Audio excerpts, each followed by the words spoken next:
Welcome to English Podcast. Subscribe our channel for more update. All right, welcome to The Explainer. Today we are going to tackle a challenge that, let's be honest, pretty much everyone struggles with, and that's focus. In this world of nonstop notifications and distractions, being able to actually concentrate, it can feel like a genuine superpower. So you ready to train that brain of yours? Let's dive right in. So let me ask you, does this sound familiar? You sit down, you're ready to get something important done, but it feels like your attention is just being yanked in a million different directions at once. I mean, with the phone buzzing, notifications popping up everywhere, it's really no surprise that so many of us feel completely distracted pretty much all the time. You know exactly what I'm talking about, right? It's that everyday struggle. You pull out your phone just to check one little thing and poof, an hour just disappears down a social media rabbit hole. Or maybe you've got a podcast playing, you're listening to it while scrolling through your feed, and then you realize you didn't hear a single word of it. It's this universal feeling of being mentally scattered. But here's the thing, and this is really the most important part. It's fantastic news, actually. Focus is not some fixed trait that you either have or you don't. Think of it like a muscle. And just like any other muscle in your body, you can train it, you can strengthen it, and you can get it to work for you, not against you. Okay, so before we jump into the how-to, let's just take a quick second to understand the enemy. I mean, why is it so ridiculously hard to stay focused these days? All right, first things first, let's bust a huge popular myth wide open: multitasking. So many of us, myself included, kind of pride ourselves on being great multitaskers, but the truth is, our brains are not designed for it at all.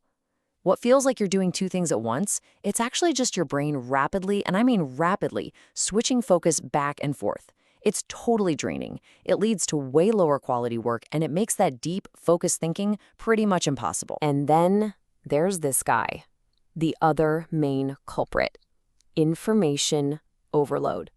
We are just bombarded all day, every day with so much information that our brains almost never get a break to just, rest and process everything. And over time, that constant flood, that barrage of stuff, it actually weakens our ability to concentrate. It leaves us feeling totally fried. Okay, so enough about the problem, right? Let's talk about the solution.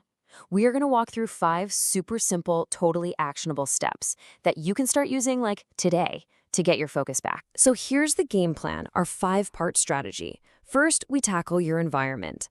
Then we go internal, to your mind, with a really simple breathing technique.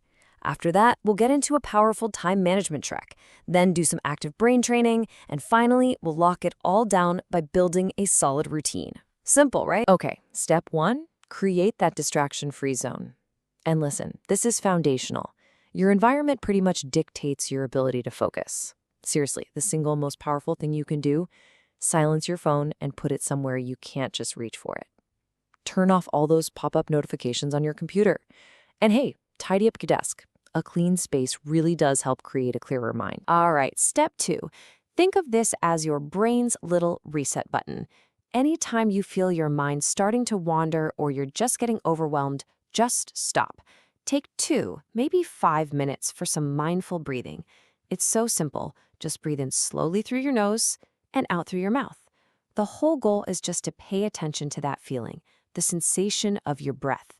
It's an incredibly powerful way to pull your attention right back to the here and now. Now for step 3. And this is a total game changer for getting things done. It's called the Pomodoro Technique, and it could not be simpler. You just set a timer for 25 minutes, and for those 25 minutes, you give one single task your absolute undivided attention. That means no email, no phone checks, no other distractions. Just 25 minutes of pure, focused work. Then, as soon as that timer dings, you take a mandatory 5-minute break. And listen, this part is just as important as the focus part, so don't skip it. Get up, stretch a little, walk around, go grab a glass of water. This little break lets your brain recharge, and that's what helps you sustain your focus over a much longer period. You do about 4 of these cycles, and then you get to take a nice longer break, maybe 15 to 30 minutes. Okay, on to step 4, time to actually train your brain. Think of this like going to the gym, but for your focus muscle. You can do all these little drills to build up your concentration. For example, try reading a book, a real book, for just 10 minutes with zero interruptions. Or play a memory game on your phone. Or, even do one of those classic spot the difference puzzles. And no, they're not just for kids. They are seriously fantastic trainers for your brain. And finally, step 5. This is where we make it all stick. It's all about building a routine. Because, consistency is everything. Try to block out the same time each day for your focused work. Maybe you can kickstart your morning with that mindful breathing exercise we talked about. When you build focus into your daily life, that's when it transforms from a trick into a real, lasting skill. So, how do you actually put all of this together? Don't worry, we've got you covered. We've created a super simple action plan to get you started. Let's call it your 7-day focus challenge. And we've made this so easy to start. Look at this. On day 1, your only job, your only goal, is to set up that distraction-free zone. That's it. Then, day 2, you just add in 2 to 5 minutes of mindful breathing. Day 3, you're going to try just one Pomodoro session. See how we're doing this? Each day just gently builds on the last one. So by the end of the week, you're not just doing these things, you're combining them. And you can look back and see just how far you've come. It's totally manageable, and that's why it works. All right, before we wrap this up, let's just quickly cover a few common traps, a few mistakes to avoid that can totally derail your progress. Because, knowing what not to do is half the battle. First up, we've got to let go of multitasking. We already know it's a total myth, so just stop. Second, don't overload your to-do list. A giant, endless list doesn't create focus, it just creates overwhelm. Third, don't try to force yourself to focus when you're exhausted or starving. Your brain needs fuel to work. And maybe the biggest one of all, don't expect to be perfect. This is a practice. Some days are going to be great, other days not so much. And that is 100% okay. So look, if you take away only one thing from all this, please let it be this. Focus is a muscle. It is not magic. The more you practice these small steps, day in and day out, the stronger and more reliable that muscle is going to get. So I'm going to leave you with a question to chew on. Just imagine, for a second, what you could do if you reclaimed even just an hour or two of deep, uninterrupted focus every single day. What's that big project you could finally finish? What's that skill you've always wanted to learn? What goal could you finally crush? The potential? Well, it's pretty immense. Thanks so much for watching. Welcome to the Deep Dive. This is where we take your source material, articles, notes, research, and really dig into it, pulling out the key insights for you.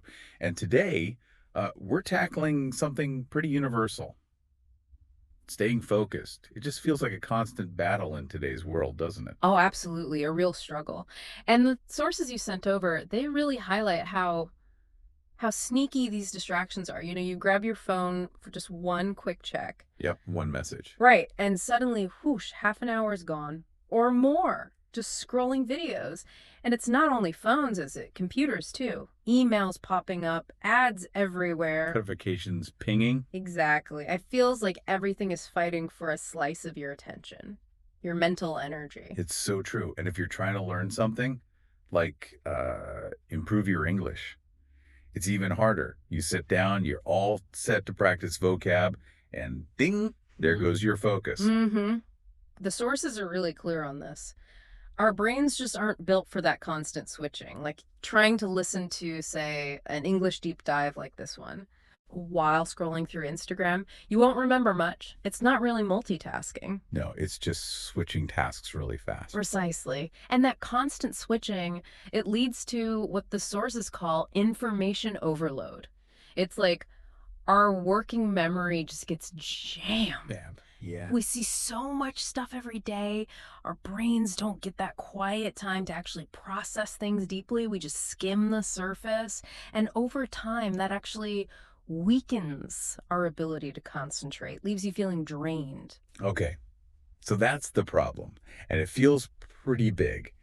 But is there, a way out? Yeah. What do the sources say about fighting back? Well, here's the good news, and it's really encouraging. Focus isn't something you either have or you don't. It's a skill. Like a muscle. Exactly like a muscle. That's a great way to put it. Something you can train, build up with the right daily habits.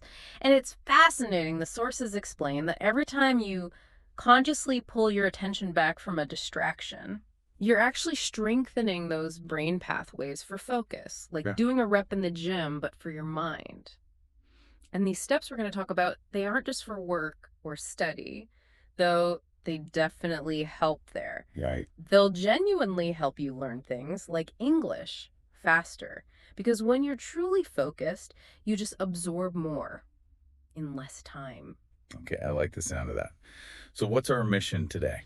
Our mission is to break down 5 simple, practical steps from the source material, things you can actually start doing over the next 7 days to really boost your focus. A 7-day focus challenge. Nice. Okay, let's get into it. Perfect. So stay with us because this is really practical stuff you can use right away. We've all felt it, that constant pull away from what we intend to do.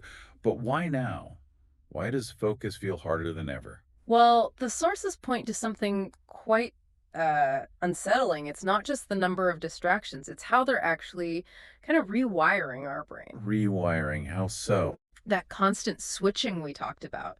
It trains our brains to crave novelty, quick hits of information, immediate gratification. And every time you switch, you pay this little mental tax. It just drains your energy faster. The switching tax. I like that. Yeah.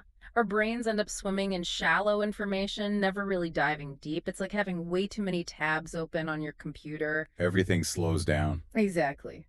But, and this is the crucial part, the sources emphasize you can fight back. Focus is a skill anyone can build with practice, consistent practice. Okay, so let's get practical. If it's a skill, how do we build it? Let's walk through those 5 steps. Step 1 is about our environment. Right. Step 1, create a distraction-free environment. The idea is simple. Your surroundings really shape your focus. Chaos outside often means chaos inside. Makes sense. So what are the practical actions? Well, the sources suggest some key things. First, your phone. Silence it. Or better yet, move it. Out of sight, maybe even another room. Ooh, another room. That's tough, but probably effective. It really is. Then, computer notifications, turn them off. All those little pop-ups and pings. Keep your workspace tidy. A clear desk can lead to a clearer mind. I find that helps me, definitely. And maybe create a dedicated focus zone, even just a specific chair or corner that signals time to concentrate. Oh, and if noise is a problem, noise-canceling headphones or maybe some soft instrumental music can work wonders. Good tips. Okay, so we've cleared the space. What's step 2? You mentioned something about breathing. Step 2, practice mindful breathing. Yes, it sounds simple, maybe even a bit cliche, but the sources highlight its power specifically for focus. How does that work? Calming down helps focus. It does, but it's more than just calming down. It's about training your attention. The technique itself is super simple. Just take, say, 2 to 5 minutes, breathe in slowly through your nose, hold for a second, then out through your mouth. Okay. And the key is to focus only on that sensation, the feeling of the arm moving in and out. Your mind will wander. That's totally normal. Yeah, mine definitely would. And when it does, you just gently, without frustration, guide it back to your breath. Each time you do that, it's like a little push-up for your attention muscle, a mental reset. Mental reset button. I like that. Okay, step 3. The Pomodoro Technique. I've heard of this one. Ah, yes, Pomodoro. Very popular, and for good reason, according to the sources. The basic idea: work in focused bursts. Typically 25 minutes of solid work. Followed by a short break. Exactly, a 5-minute break.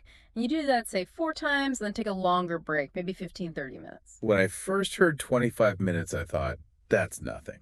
Huh. But there's a reason for that short burst, right? Absolutely. The sources link it to something called ultradian rhythms. These are natural cycles of alertness our brains go through. Trying to force focus for hours on end just doesn't align with how our brains work. Pomodoro works with that rhythm. Okay, so how do you actually do it? Get a timer. Could be your phone timer, an app, whatever. Before you start the 25 minutes, decide on one specific thing you want to accomplish. Be clear. One thing. Got it. Then, hit start and focus only on that task. When the timer goes off, stop even if you're mid-sentence. And crucially, use that 5-minute break to actually break. Get up, stretch, grab water, step away. Don't just check email on your break. Please don't. That defeats the purpose. Let your brain rest and consolidate before the next sprint. That makes sense. Okay, environment, breathing, Pomodoro. Step 4 is about direct brain training, like exercises. Exactly. Step 4, train your brain with focus exercises. Think of these as targeted workouts for your attention span, building that mental endurance. What kind of exercises are we talking about? The sources suggest a few good ones. Try reading something for just 10 minutes, but with zero interruptions. Really absorb it. Or memory games. Look at a list of words for 30 seconds, then try to recall them all. The concentration games. Yes. Or those spot the difference picture puzzles. They really force you to pay close attention to detail. And for language learners specifically, try mindful listening. Mindful listen. Yeah, like taking a short segment of an English deep dive or even just the few lines of a song and listening intensely, focusing purely on understanding the sounds, the words, the meaning, not just passive hearing. That active focus really helps things stick. That's a great tip for learners. Oh, Okay, final step, step 5. Step 5, build a focused daily routine. This is all about consistency, making focus a habit, not just something you try now and then. So integrating it into the whole day. Precisely. The sources say routines reduce decision fatigue. If you know when you're going to do focused work, you don't waste energy deciding. Key parts. Set a regular time for your focused work or study. Maybe start the day with that mindful breathing or a quick focus exercise. Priming the pump. Exactly. Schedule short breaks. Move your body. And, really important, get enough sleep. And try to limit screen time before bed. Sleep is huge for cognitive function, including focus. It all ties together. Okay, those are the 5 steps. Yeah. But things can go wrong. What are the common mistakes the sources warn us about? Good question. Knowing the pitfalls helps. First, as we've said, multitasking. Just don't. It feels productive, but the sources are clear. It lowers quality and slows you down. Avoid the switching tax. Avoid the switching tax. Second, don't overload your to-do list. Too many tasks leads to overwhelm, making it hard to focus deeply on any one thing. Keep it realistic. Yep. Third, trying to force focus when you're exhausted or starving. Basic needs first. You need fuel and rest. Makes sense. You can't focus on an empty tank. And finally, expecting perfection right away. Be patient. Focus is a muscle. It takes time and consistent effort to build. Small improvements are still improvements. Patience is key. Yeah. Okay, so we have the steps. We know the mistakes to avoid. How do we put this into action? You mentioned a 7-day challenge. Yes. The 7-day focus challenge straight from the sources, a simple way to start building these habits. So day 1, your task is just to set up that distraction-free environment. Tidy up, deal with the phone, notifications off. Okay, day 1, clear the space. Got it. Day 2, practice mindful breathing. Just 2 to 5 minutes. Find a quiet moment. Day 2, breathe. Simple. Day 3, try one Pomodoro session. Just one 25-minute focused burst and a 5-minute break. See how it feels. Day 3, 1 Pomodoro. Manageable. Day 4, do one focus exercise. Reading, memory game, mindful listening, pick one. 10 minutes maybe. Day 4, brain workout. Day 5, set a specific time for your focused work or study tomorrow. Put it in your calendar. Day 5, schedule it. Make it real. Day 6, start combining. Maybe do mindful breathing before a Pomodoro session in your focus zone. Mix and match 2 or more steps. Day 6, combine and conquer. And day 7, reflect. How did it go? What worked? What felt hard? And crucially, how can you keep some of these practices going? Make a small plan. Day 7, reflect and plan. Love it. It breaks it down into really doable steps. That's the idea. Small steps, practice consistently. So the big takeaway here really seems to be treat focus like that muscle. The more you work it, the stronger it gets. Absolutely. And celebrate those small wins. If you managed one Pomodoro session without checking your phone, that's progress. Be kind to yourself in the process. Yeah, definitely. It's a journey. It is. And the payoff is huge. Better focus just makes everything feel a bit easier, more effective. Learning English, work, just enjoying daily life more fully. It really is an investment in yourself. Couldn't agree more. Okay, as we wrap up this deep dive on focus, we want to leave you with a final thought to chew on, something to take away and consider. Here it is. If you were to carve out just 10 minutes, truly uninterrupted, deeply focused minutes for one part of your life that you usually rush through or maybe even neglect, what surprising insights or breakthroughs might you uncover? What could you discover in just 10 minutes of pure focus?